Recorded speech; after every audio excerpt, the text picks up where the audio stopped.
Ladies and gentlemen, welcome back once again to Samuel Adams Returns, the Anti-Federalists. They got it right here on the Liberty Works Radio Network, where liberty does work for you. And this is Tom Navolis, your host, welcoming you to, 2018? Can you imagine that? Here we are in 2018. And it's going to be a very interesting year this year. We have midterm elections are going to be coming up. So hang on, stand by, and wow, we've just got a lot to learn and a lot to accomplish in a few short months. You figure a lot of states, I know in Ohio where I live, come May is going to be the primary election, so we have to go through this process of, who's going to run for governor, who's going to take in the Senate race, because that's a seat that's available here. Always you have that which is going to be for the House of Representatives, because that's every 2 years. And then let's see, what else do we have? Oh yes, let's see, we have county commissioner. We just went through a whole bunch of school board. There may be some others there. I know that our township people have just been reelected or elected. And so on and so forth it goes, all the way down into that local governance. And I don't know where you live, every person or position that is of local governance, but remember that those that you do elect may appoint people into different bureaucracies, may hire people into different bureaucracies. The interesting thing within my county government is that we have a county administrator. And that county administrator pretty much runs the show, even though we have 3 county commissioners. And there's things that, they do and have to do, and, it's different in every state, and also in the various counties, how they may operate.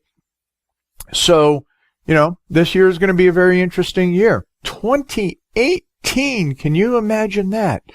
Well, as I contemplated how to begin this year, and with the really exciting news is that I just finished the last chapter of my book on the Tale of Two Constitutions, which the real title is Textbook and Tyranny. So it's the workbook that's going along with the presentation seminar that I do on the Tale of Two Constitutions. It's finished. The only thing I have to do now is make sure that the glossary is caught up, and that the, that all my references and all of the books that I refer to in there.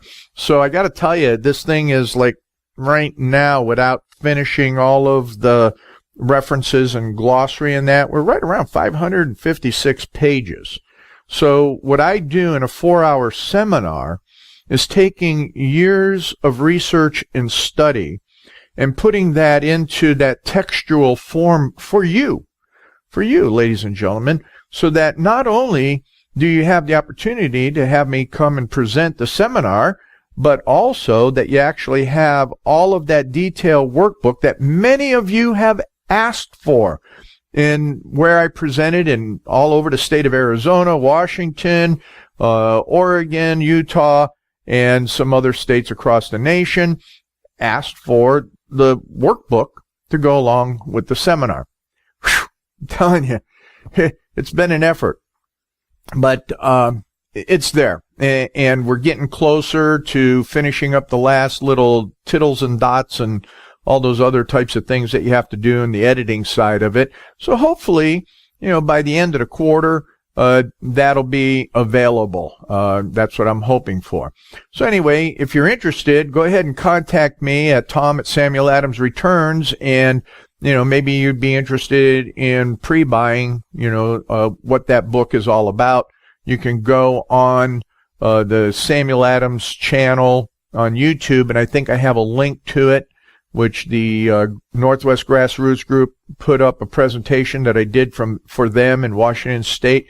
Kind of gives you a flavor, but I've updated a lot of information and ideas, so the seminar's even changed based on all the additional research that I've done over the last couple of years.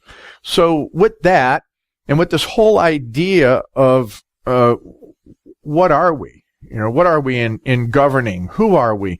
What were we thought about? I sat and contemplated, all right, 2018, how do I open this year up? And in doing the research to close the book, to finish that last chapter, I thought about, okay, so we've had all of this thing going on about, a popular movement, populous movement. What does that mean? I did a program a few months ago on the fact that America has always been a populist movement. I talked about that, looking at, okay, how did we get from A to Z? But in that consideration, and in the consideration of all of the still insanity that's going on throughout the media, and I'll tell you, so here's a frustration. I'm going to step back before I get into what I'm actually going to do, is that the frustration that I have is every media outlet is either there for emotional stimulation or emotional fractioning. And what I mean about that is including Fox News, including Breitbart, including, not including all of the communist networks, or the leftist progressive. Yeah, it's all the same. Anyway, the point is that the media wants to take and always manipulate you, either right or left, if you want to use those terms, either side of a spectrum, if there is one, and we talk about that in some other areas. But the point is that the media is always going after you emotionally. And again, I don't care who it is. And you see that on Fox News as much as you see that. I mean, I'm getting so tired of Hannity just hammering all the time and motor mouthing and always, trying to wrap back all these other things. That what is it that really matters? What do you know? What matters? What do you know that is important as to how to govern? You see, we don't talk about that. We don't talk about those foundational truths. You get people on that kind of take in these different little directions, even some of Hannity's guests and all of that. And they really don't talk to you about what is it that constitutionally matters and how are we as people and how we should govern and how did we come about so that we know our roots, our DNA isn't just some mystical thing. It was proven out. So that's what I want to get to today.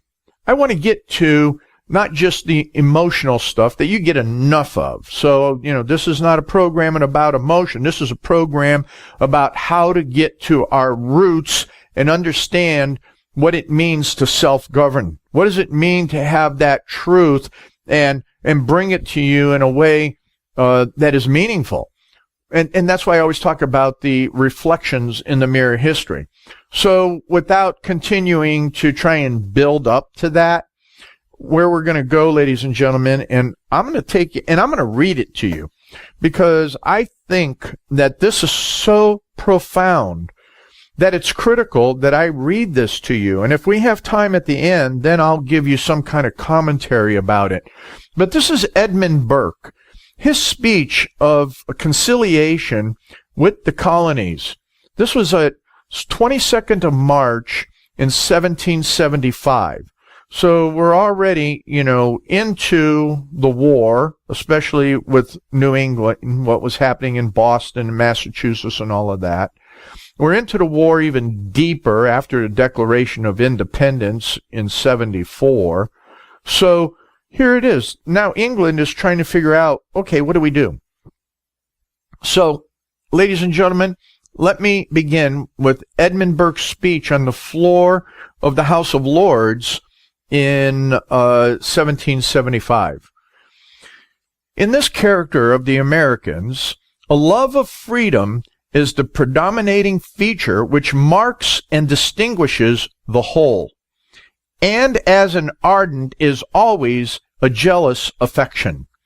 your colonies become suspicious, resistive, and untractable whenever they see the least attempt to wrest from them by force or shuffle from them by chicane what they think the only advantage worth living for. This fierce spirit of liberty is stronger in the English colonies probably than in any other people of the earth. And this from a great variety of powerful causes, which, to understand the true temper of their minds and the direction which this spirit takes, it will not be amiss to lay open somewhat more largely.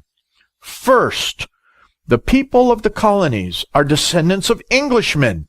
England, sir, is a nation which still, I hope, respects and formally adore her freedom.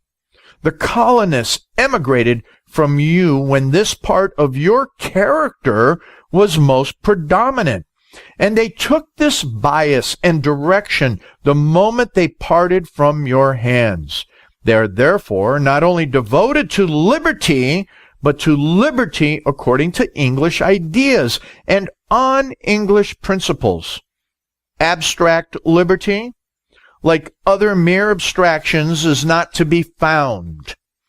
Liberty inheres in some sensible object, and every nation has formed to itself some favorite point, which by way of eminence becomes the criterion of their happiness. It happened, you know, sir, that the great contests for freedom in this country were from the earliest times chiefly upon the question of taxing. Most of the contests in the ancient commonwealths turned primarily on the right of election of magistrates, or on the balance among the several orders of the state. The question of money was not with them so immediate, but in England it was otherwise. On this point of taxes, the ablest pens and most eloquent tongues have been exercised. The greatest spirits have acted and suffered. In order to give the fullest satisfaction concerning the importance of this point, it was not only necessary for those who in argument defended the excellence of the English Constitution to insist on this privilege of granting money as a dry point of fact, and to prove that the right had been acknowledged in ancient times and parchments and blind usage to reside in certain body called the House of Commons. They went much further. They attempted to prove, and they succeeded, that in theory it ought to be so from the particular nature of the House of Commons as an immediate representation of the people. Whether the old records had delivered this oracle or not, they took infinite pains to inculcate as a fundamental principle that in all monarchies the people must in effect themselves immediately possess the power of granting their own money, or no shadow of liberty could subsist. Ladies and gentlemen, we only have a short moment or two before we have to cut off and go to the next segment. But I just want to bring this to your point right now, is that's the argument today, that we are still looking at taxation and how that money is used. And it is a core principle that Edmund Burke talks about as a substantial position upon which I will get into in the next segment, that the colonies stood fast, and understanding that it is we, the people, who determine how our money should actually be used. So when we elect these people to office and they create all these bureaucracies and take away our own responsibility and in effect steal our money, this is the argument that Edmund Burke is bringing out about the colonies and substantiating how many other governments look at, who's in power, who's in control of things. But from the time that the English put together the Magna Carta and such, it became important for what? It became important for Parliament to understand it is of the people, for the people, and by the people, to which we in America claim those truths. So come on back in the next segment of Samuel Adams Returns, the Anti-Federalists, They Got It Right, and we'll continue with Edmund Burke's speech. See you soon. Ladies and gentlemen, welcome back to Samuel Adams Returns, the Anti-Federalists. They got it right here on Liberty Works Radio Network. And this is Tom Navolis bringing you Edmund Burke's speech from 1775.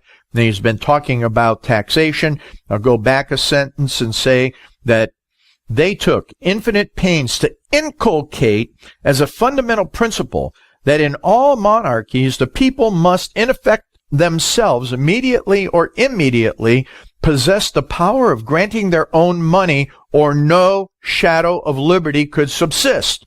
The colonies draw from you, as with their lifeblood, these ideas and principles, their love of liberty, as with you, fixed and attached on this specific point of taxing. Liberty might be safe or might be endangered in 20 other particulars without their being much pleased or alarmed. Here they felt it is pulse, and as they found that beat, they thought themselves sick or sound. I do not say whether they were right or wrong in applying your general arguments to their own case. It is not easy indeed to make a monopoly of theorems and corollaries. The fact is that they did thus apply those general arguments, and your mode of governing them, whether through lenity or indolence, through wisdom or mistake, confirm them in the imagination that they, as well as you, had an interest in these common principles. They were further confirmed in this pleasing air by the form of their provincial legislative assemblies. Their governments are popular in high degree. Some are merely popular in all. The popular representative is the most weighty, and this share of the people in their ordinary government never fails to inspire them with lofty sentiments and with a strong aversion from whatever tends to deprive them of their chief importance. If anything were wanting to this necessary operation of the form of government, religion would have given it a complete effect. Religion, always a principle of energy, in this new people is no way worn out or impaired, and their mode of professing it is also one main cause of this free spirit. The people are Protestants, and of that kind which is the most adverse to all implicit submission of mind and opinion. This is a persuasion not only favorable to the liberty, but built upon it. I do not think, sir, that the reason of this averseness in this dissenting churches from all that looks like absolute government is so much to be sought in their religious tenets as in their history. Everyone knows that the Roman Catholic religion is at least coeval with most of the governments where it prevails, that it has generally gone hand in hand with them and received great favor and every kind of support from authority. The Church of England, too, was formed from her cradle under the nursing care of regular government. But the dissenting interests have sprung up in direct opposition to all the ordinary powers of the world, and could justify that opposition only on a strong claim to natural liberty. Their very existence dependent on the powerful and the unremittent assertion of that claim. All Protestantism, even the most cold and passive, is a sort of dissent. But the religion most prevalent in our northern colonies is a refinement on the principle of resistance. It is the dissidence of dissident, and the Protestantism of Protestant religion. This religion, under a variety of denominations, agreeing in nothing but in the communion of the spirit of liberty, is predominant in most of the northern provinces, where the Church of England, notwithstanding its legal rights, is in reality no more than a sort of private sect, not encompassing more than probably a tenth of the people. The colonists left England when this spirit was high, and in the emigrants was the highest of all. And even that stream of foreigners, which has been constantly flowing into these colonies, has, for the greatest part, been composed of dissenters from the establishments of their several countries, and have brought with them a temper and character far from alien to that of the people with whom they mix. Sir, I can perceive by their manner that some gentlemen object to the latitude of this description because of the southern colonies. The Church of England forms a larger body and has a regular establishment. It is certainly true. There is, however, a circumstance attending these colonies which, in my opinion, fully counterbalances this difference and makes the spirit of liberty still more high and haughty than in those to the northward. It is that in Virginia and the Carolinas they have a vast multitude of slaves. Where this is the case in any part of the world, those who are free are by far the most proud and jealous of their freedom. Freedom is to them enjoyment, but a kind of rank and privilege, not seeing there that freedom, as in the countries where it is a common blessing, and abroad and general as the air, may be united with much abject toil, with great misery, with all the exterior of servitude, liberty looks amongst them like something that is more noble and liberal. I do not mean, sir, to commend the superior morality of the sentiment, which has at least as much pride as virtue in it, but I cannot alter the nature of man. The fact is so, and these people of the southern colonies are much more strongly and with a higher and more stubborn spirit attached to the liberty than those of northward.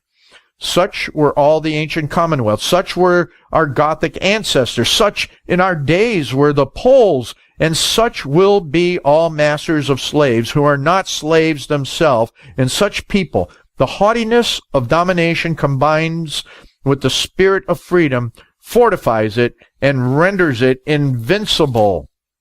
Permit me, sir, to add another circumstance in our colonies which contributes no means part towards the growth and effect of this untractable spirit. I mean their education.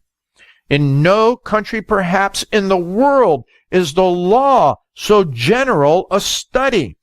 The profession itself is numerous and powerful, and the most provinces it takes the lead. The greater the number of deputies sent to the Congress were lawyers, but all who read, and most do, endeavor to obtain some smattering in that science. I have been told by an eminent bookseller that in no branch of his business after tracts of popular devotion were so many books as those on the law exported to the plantations. The colonists have now fallen into a way of printing them for their own use. I hear that they have sold nearly as many of Blackstone's commentaries in America as in England. General Gage marks it out in disposition very particularly in a letter on your table. He states that all the people in his government are lawyers or smatterers in the law, and that in Boston they have been enabled by successful chicane wholly to evade many parts of one of your capital penal constitutions.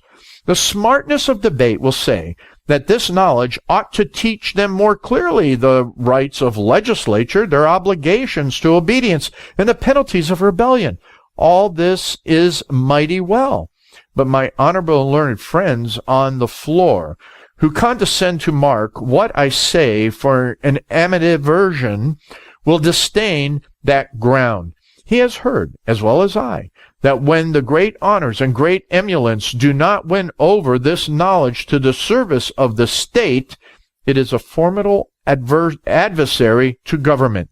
If the spirit be not tamed and broken by these happy methods, it is stubborn and litigious. This more study renders men acute, inquisitive, dexterous, prompt in attack, ready in defense, full of resources. In other countries, the people are more simple and of less mercurial cast, judging of an ill principle in government only by an actual grievance. Here they anticipate the evil and judge of the pressure of the grievance by the badness of the principle. They argue misgovernment at a distance and snuff the approach of tyranny in every tainted breeze. The last cause of this disobedient spirit in the colonies is hardly less powerful than the rest. It is not merely moral, but laid deep in the natural constitution of things. 3,000 miles of ocean lie between you and them. No contrivance can prevent the effect of this distance in weakening government. Seas roll and months pass between the order and execution, and the want of a speedy explanation of a single point is enough to defeat a whole system. You have indeed winged ministers of vengeance who carry your bolts in their pounces to the remotest verge of the sea. But there a power steps in that limits the arrogance of a raging passion and furious elements, and says, "So far shalt thou go, and no farther."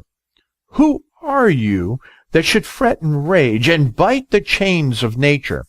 Nothing worse happens to you than does all the nations who have extensive empire, and it happens that in all forms into which empire can be thrown, in large bodies, the circulation of power must be less vigorous at the extremities. Nature has said it.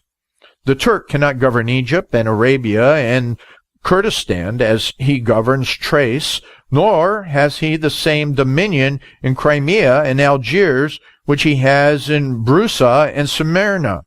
The despotism itself is obliged to truck and huckster.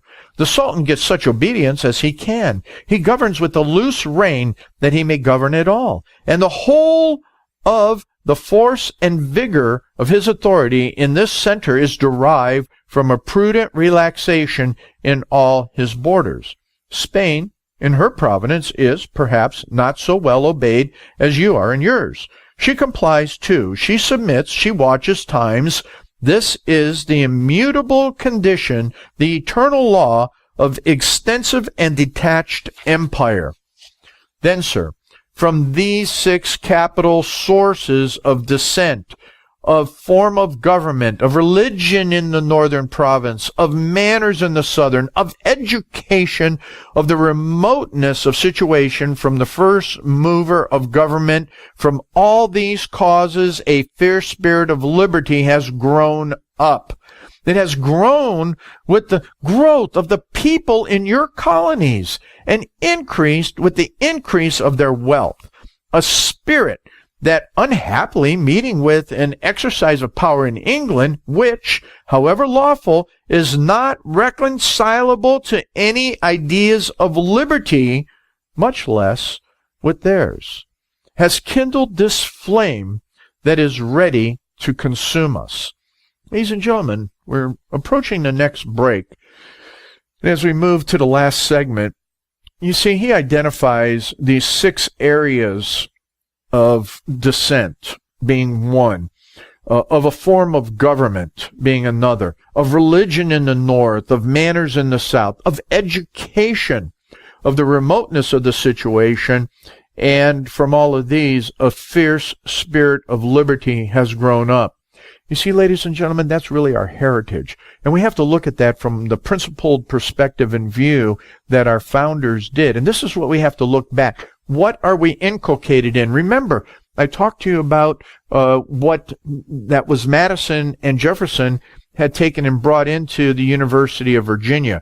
And it was about being inculcated. Ladies and gentlemen, that's what we need to do. And we have to look at these areas as definite providential for us to consider again and understand these truths of who we are as a people, and to be able to qualify them as we elect people, as we define, as we raise up that next generation of those that will serve in business and government, that will do those things necessary to bring forth leadership and good governance. Ladies and gentlemen, that's the challenge that we have. And as we come back and we look at what's next that Edmund Burke has to conclude with, I sure hope you'll come back to Samuel Adams Returns, because the Anti-Federalists, they did. They absolutely got it right here on Liberty Works Radio Network, where liberty does work for you. Ladies and gentlemen, welcome back once again to Samuel Adams Returns, the Anti-Federalists, they got it right, here on Liberty Works Radio Network, where liberty is working for you. And you know what? Get on the website, take a look at lwrn.net, and look at all the other programming that's available there. See that donate button? Click on that. This is a listener-funded network, and it is about you. And that's what Edmund Burke was talking about. He talked about these 6 areas that were important as to why America came to fruition. Our capital resources, that of dissent, of the form of government that was coming together, of our religion in the northern provinces especially, of manners in the South, of education, of the remoteness of the situation. That's part of what we have now called, or should have now called, federalism. And ladies and gentlemen, that's all the critical aspects, and a fierce spirit of liberty. And what it's tied back to is that liberty in Jesus Christ first and foremost, in the truth of the gospel. And that's what we understood, and that's what the First Great Awakening was, that helped lift that spirit of liberty to the position that it allowed us to take and become free. Edmund Burke goes on to the last few pages here, and we're going to conclude with what he had to say as he talked about the kindling of that flame, and it was ready to consume them in England. I do not mean to commend either the spirit in this excess or the moral causes which produced it. Perhaps, that's always a catcher, or the moral causes that produced it. Okay, sorry, I had to digress there a moment. Perhaps a more smooth and accommodating spirit of freedom in them would be more acceptable to us. Perhaps ideas of liberty might be desired, more reconcilable with an arbitrary and boundless authority. Perhaps we might wish the colonist to be persuaded that their liberty is more secure when held in trust for them by us as their guardians during a perpetual minority than with any other part of it in their own hands. The question is not whether the spirit deserves praise or blame, but what in the name of God shall we do with it? You have before you the object, such as it is, with all its glories, with all its imperfection on its head. You see the magnitude, the importance, the temper, the habits, the disorders. By all these considerations, we are strongly urged to determine something concerning it. We are called upon to fix some rule and line for our future conduct, which may give a little stability to our politics and prevent the return of such unhappy deliberations as the present. Every such return will bring the matter before us in a still more untractable form. 4. What astonishing and incredible things have we not seen already? What monsters have not been generated from this unnatural contention, whilst every principle of authority and resistance has been pushed upon both sides as far as it would go. There is nothing so solid and certain, either in reasoning or in practice, that has not been shaken. Until very lately, all authority in America seemed to be nothing but an emanation from yours. Even the popular part of the colony constitution derived all its activity and its first vital movement from the pleasure of the crown. We thought, sir, that the utmost which the discontented colonists could do was to disturb authority. We never dreamt they could of themselves supply it. Knowing in general what an uprose business it is to establish a government absolutely new, but having, for our purposes in this contention, resolved that none but an obedient assembly should sit, the humors of the people there, finding all passage through the legal channel stopped, with great violence broke out another way. Some provinces have tried their experiment as we have tried ours, and theirs has succeeded.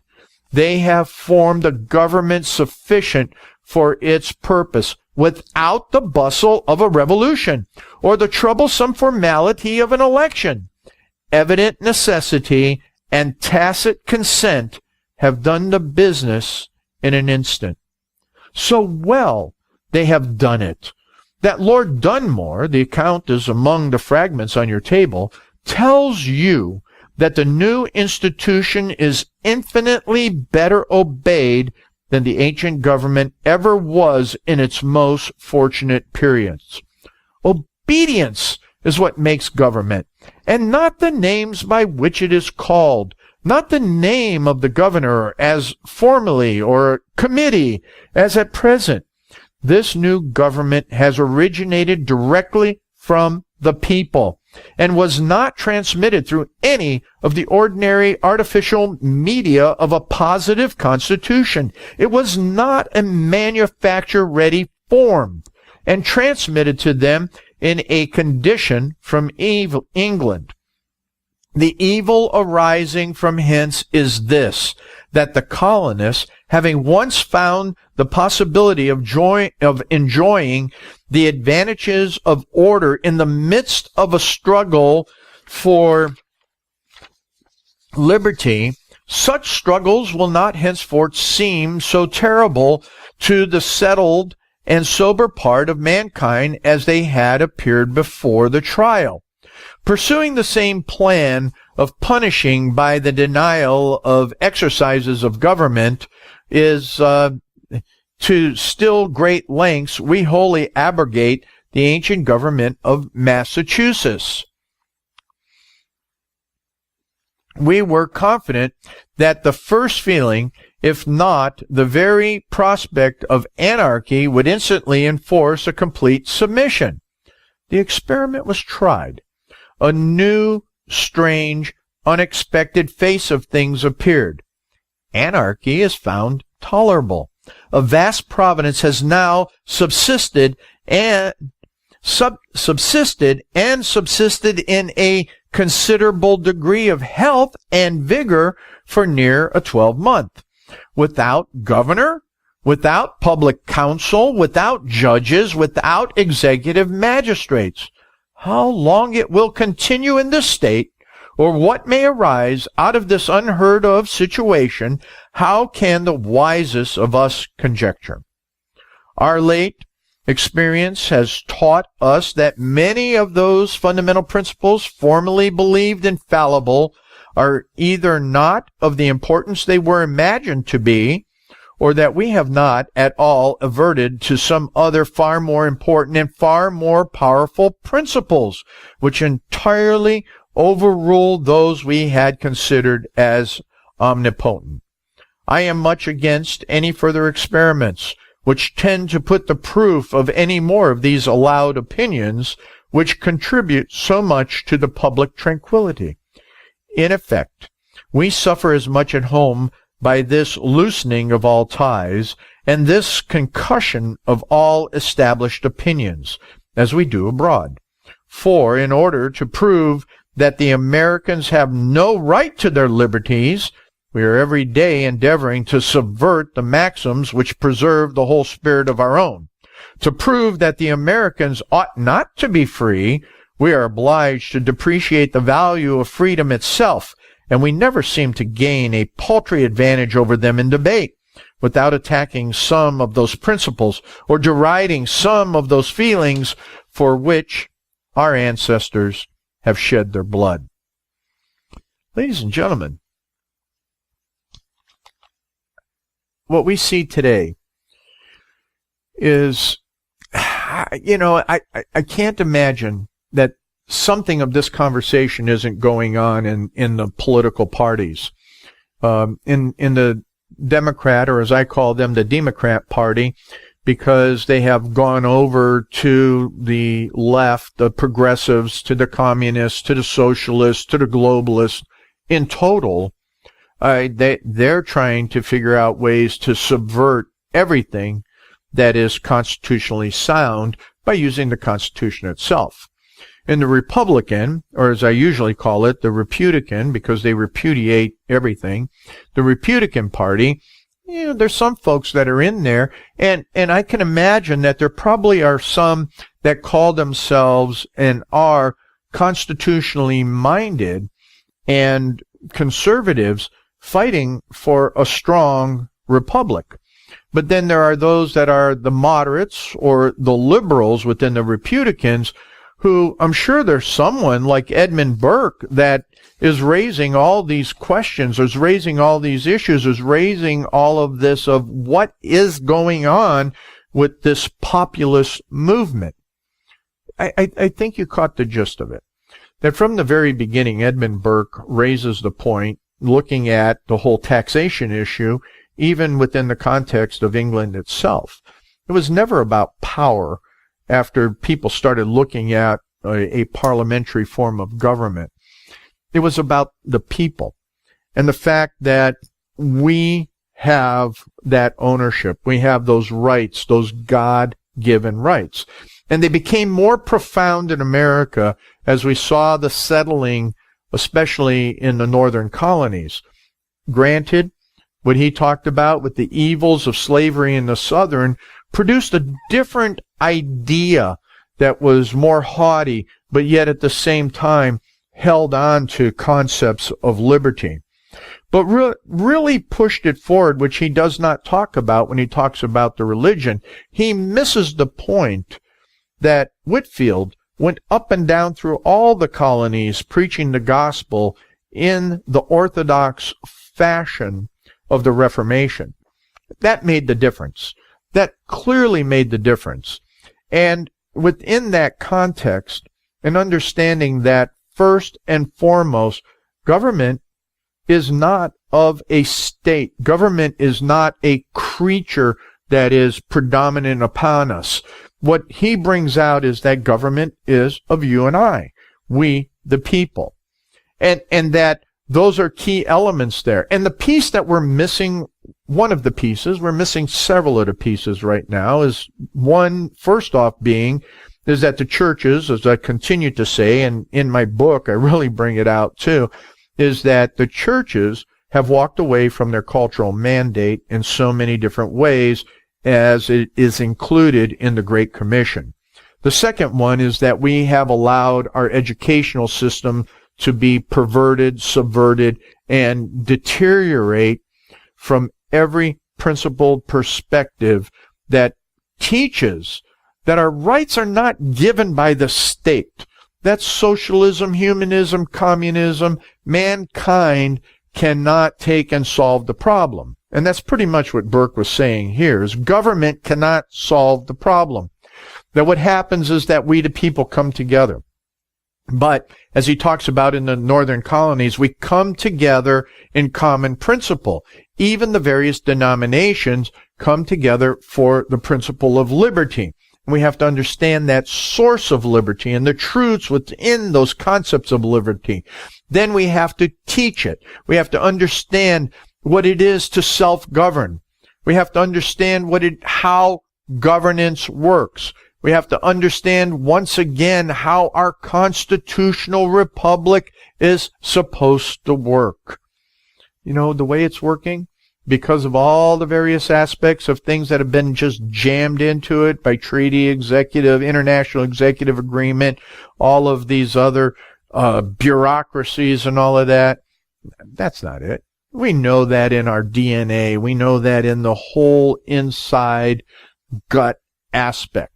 So that's why the Fox News and all of those play to your emotions, because they want to get your guts all stirred up and everything. Ladies and gentlemen, return to the principles. Return to the truth. That's your challenge. Your challenge is to read what I put up on Facebook, what I sent out in the newsletters, that is this Edmund Burke document. There's more. You have to read it because you're not going to get it on the media. So come on back, because you'll get it here on this program. Yeah, that's it. Come on back to Samuel Adams Returns, the Anti-Federalists. They got it right, here with Tom Navolis next week.